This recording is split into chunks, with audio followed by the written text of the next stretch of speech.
결혼식은 올리지 않았지만 사실혼 관계에 있던 남녀, 이들 사이에 사랑스러운 아이가 태어났습니다. 혼인신고를 하지 않은 터라 아이는 엄마의 성을 따라서 출생신고를 하는데요. 그러던 어느 날, 두 사람은 큰 다툼을 하게 됐고 화가 난 남성은 말도 없이 아이를 데리고 떠나버렸습니다.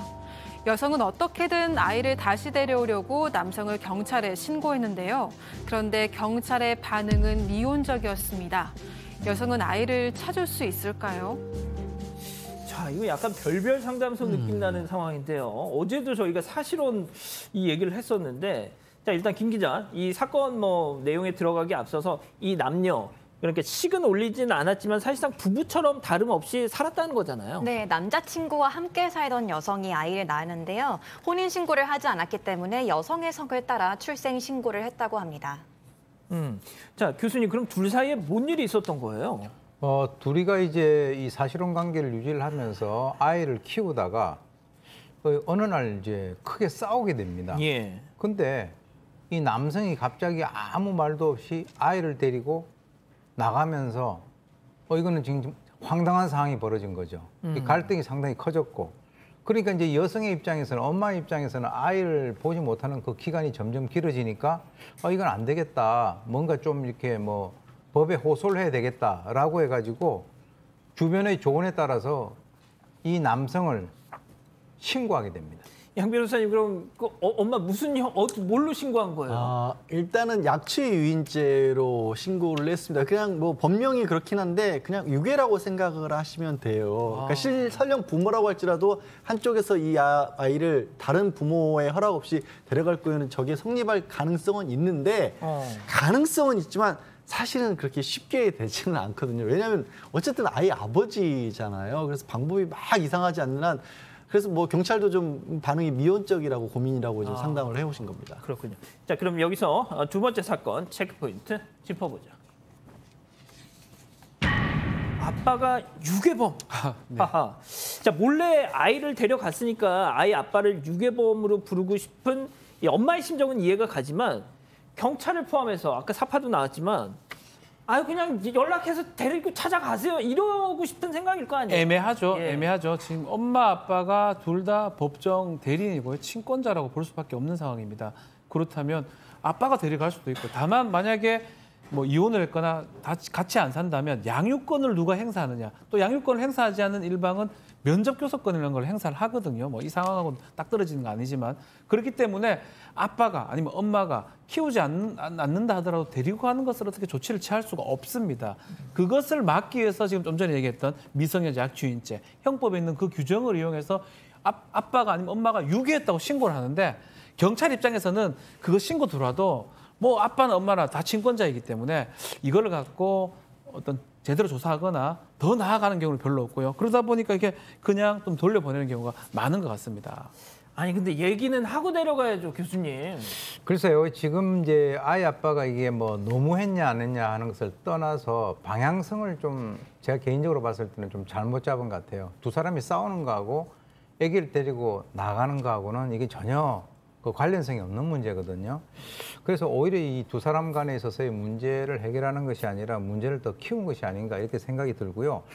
그러면 왜 들고 나갔을까라고 하는 것이 굉장히 궁금하실 텐데, 글쎄 아마도 이 남성 같은 경우는 이 사실혼 관계에 있는 상대 여성이 아이를 끔찍하게 생각하고 있는 것을 알고 그런 어떤 취약점을 좀 이렇게 이용을 한 것은 아닐까라고 하는 생각이 드는데, 좌우간 아이를 데리고 나가는 것으로는 문제 해결이 안 된다는 얘기죠. 예. 양 변호사님, 근데 이게 원칙적으로 법적으로 굳이 따지고 보면 부부는 아니니까 네. 그냥 아저씨가 데려간 거잖아요. 예? 그렇죠. 굳이 법적으로 따지면, 왜냐하면 이게 혼인신고라도 돼 있으면 혼인 중에 포태한 경우에는 아이 아버지로 추정이 되는데 엄마는 혼인을 안 했더라도 이 아이 내 아이 그러면 엄마 아이로 인정을 해줘요. 그건 누가 봐도 그냥 자기 아까 낳은 아이가 맞으니까. 근데 아빠는 사실은 확실치가 않은 거잖아요. 법적으로도 그렇고 생물학적으로도. 그래서 이거는 따로 아버지가 인지라고 하는 과정을 거치지 않으면 인지. 그러니까 이 아이가 내 아이입니다라는 과정을 거치지 않으면 이 자기 아이로 인정이 안 되는 거거든요. 그래서 말씀하신 것처럼 법적으로는 아저씨가 데려간 것도 법적으로는 아직까지는 맞습니다. 자, 박 변호사님, 옛날 60년대, 70년대 한국 영화 뭐 제가 정확한지 미워도 다시 한번 유명한 영화죠. 예, 그런 거 보면은 꼬마 신랑이었던 그 김정은 씨. 김정은 씨요. 김정은 씨가 진짜 아역 연기자였을 맞습니다. 때. 예. 그런 거 있잖아요. 그러니까 두 집 살림 하다가 애를 낳았어요. 근데 본처 그리고 씨가 귀해, 손이 귀해. 그렇죠. 그래 애가 없는데 이 후처한테서 애를 낳았어요. 그렇죠. 그게 김정은 씨야. 딱 그런데 이게 시어머니하고 와가지고 데려가. 그럼 이 김정은 씨가 아줌마 막 울고 아줌마 이거 놓으세요. 나 안 갈 거야. 뭐 이렇게 그러면서 했었죠. 끌려가잖아요. 근데 결국 가게 되고 이 극장은 눈물바다가 됐습니다. 됐었습니다. 예, 많이 우세요. 자, 요거에 이제 형법적으로 제가 그때는 뭐 태어나진 않았었는데요. 뭐라고요? 60년대 영화니까 태어나진 않았는데 아니, 나중에 그 보셨잖아요. 뒤늦게 봤을 때 형법적으로 봤을 때 과연 이게 약취유인죄가 될 수 있느냐 고민을 많이 했었는데 우리 대법원 판례가 있긴 합니다. 2007년도 판례긴 한데요. 일반적으로 그런 어떤 친권자 미성년자를 보호 감독하는 사람이 가져가는 경우는 데리고 가는 경우는 일반적으로는 약취유인죄가 범죄가 될 수는 없는데 지금 저런 경우거든요. 미성년자의 어떤 친권 남용을 친권자라 하더라도 자신의 어떤 권리를 남용해가지고 특히 그 김정은 씨 미성년자 본인의 이익을 극도로 침해하는 경우 이런 경우는 미성년자 약취유인죄의 범죄의 주체가 될 수 있다라는 대법원 판례가 있습니다. 이 판례에 기인한다면 이 김정은 씨가 정말 울고 안 돼요, 나는 가기 싫어요, 엄마가 좋아요라고 하는 게 확실하다면 데리고 갔던 그 시어머니하고 데리고 갔던 그 어머니인가요? 하여튼 아빠의 본처죠, 아버지의 본처를 범죄로 큰엄마. 그렇죠, 큰엄마. 이 표현이 좀 그런데 범죄로 규정할 수가 있을 것 같습니다. 그렇구나.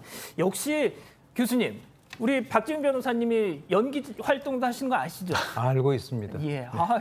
남다른 아주 연기. 저는 뭐 옆에 바로 옆자리에 앉아서 생생히 제가 보고 있습니다. 예. 자, 그런데 교수님, 뭐 마지막으로 이 여성이 뭐가 됐든 지금 당장 자기 옆에는 아이가 없잖아요. 근데 뭐 법이고 뭐를 떠나서 이거 어떻게 하면 좋을까요? 글쎄 일단 저는 이 사건을 보면서 어른들이 애들 가지고 도대체 뭐 하는 짓인지라고 하는 생각이 듭니다. 그러니까 이제 방금 우리 그 박 변호사께서 말씀하신 대로 대법원 판례대로라면 이 남성 같은 경우는 이 아이에 대해서 뭔가 이런 사항을 지속적으로 유지를 할 수 있는 그런 사항은 안 될 것 같고요. 아마 이제 이 법정까지 간 것으로 봐서 이 두 사람이 다시 어떤 관계를 회복할 수 있는 그런 가능성은 상당히 낮은 것 같은데 글쎄요. 뭐 보통 보면은 아이를 서로 안 맞겠다라고 하는데 이거는 서로 가져가겠다라고 하니까 그나마 다행이긴 하지만 조금 더 기다려서 원만하게 해결이 되는 방향으로 가기를 바랍니다.